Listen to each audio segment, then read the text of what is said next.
has any tape? Not a single person has tape. You have an atomic bomb in your bag. If anybody's gonna have tape, it's you. I have to do everything. You are wasting a lot of time. That's a really bad sign.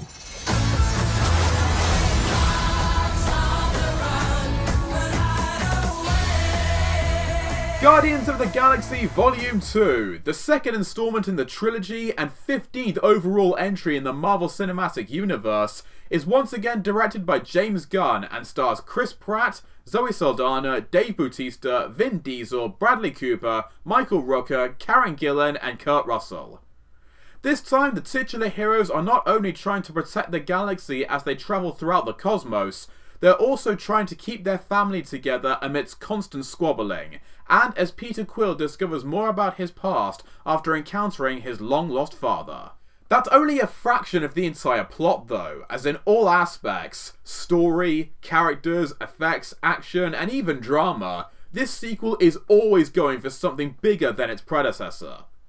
Bigger doesn't necessarily mean better though, and indeed, if I'm comparing the two films, I don't think this is as good as the first one, but it is still a hugely fun experience. Much of that comes from the excellent performances from the entire cast, coupled with how none of the ensemble lineup goes to waste. Although Peter Quill gets the majority of the screen time, with many of the events linked to his role, every member of the Guardians gets their own arc in the film. It does make the overall narrative feel a bit scatterbrained, but it also gives a good amount of time and space for each character to flourish, and for their personalities and past to be further delved into and developed. Particularly outstanding are Drax, whose connection with the empathic Mantis, played by Pom Klementieff, allows for some profound depth of his character, and of course Quill, as the relationship that forms and grows between him and his newfound father brings some very effective emotional weight to the movie, especially with a fantastic third act reveal that is best witnessed unspoiled. Even the too adorable to kill baby Groot, who could have easily been treated as nothing more than a cheap Jar Jar-like comic foil and merchandise vehicle, actually proves to be genuinely humorous and resourceful when required. The moments that bring them together as a team don't hold up quite so strongly, however.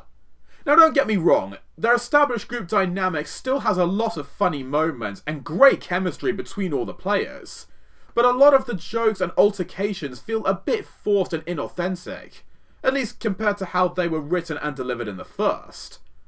There is also a Gold Lady villain played by Elizabeth Debicki, who's chasing the Guardians after they steal some valuable batteries, but as is a recurring issue with many Marvel productions, she very much feels like an afterthought to everything and everyone else. As expected, but certainly still worth commending, the special effects work from Weta Digital is absolutely incredible, transforming the film into a dazzling extravaganza with all the planet and outer space regions it visits, and the exhilarating action sequences that remarkably always remain coherent, despite the almost overwhelming amounts of effects that often litter the screen. Tyler Bates provides a decent score that complements a number of moments, but like with the preceding film, it's all but overshadowed by a marvellous compilation of rock and soul songs from the 60s and 70s, that make up Quill's Awesome Mix Volume 2. The eclectic soundtrack features hits by Sam Cooke, George Harrison, Fleetwood Mac, and ELO in an irresistibly charming title sequence that sees Baby Groot happily dancing to their signature song Mr. Blue Sky, all while avoiding the wrath of a creature that the others are battling. The picture culminates with a record total of 5 extra scenes throughout the credits. By now this should go without saying, but every time I go and see a new Marvel film, I always think, surely everyone here knows that there's something at the end. But no, people still get up and leave the moment the credits start. So I can't stress this enough, stay in your seat so you don't miss anything. In fact, I wonder if for all future releases, they should start the credits with something like those announcements you get on roller coasters and say, please do not leave your seat until the film has come to a complete end. Thank you.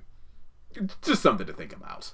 Perhaps due to the surprising success of the first film, higher expectations for this one, or both, Guardians of the Galaxy Volume 2 may not feel as fresh or unique as its predecessor, but its compelling, if crowded plot, likeable characters, even Rocket, despite his best efforts to be a complete jerk to everyone, and visual splendour make it another very enjoyable time for all comic book movie fans. And as such, I'm going to score it an 8. So those were my thoughts. Now I'd like to hear from you. If you've seen or are going to see this film, let me know what you thought in the comments or on Facebook or Twitter using the ChrisWingReviews hashtag.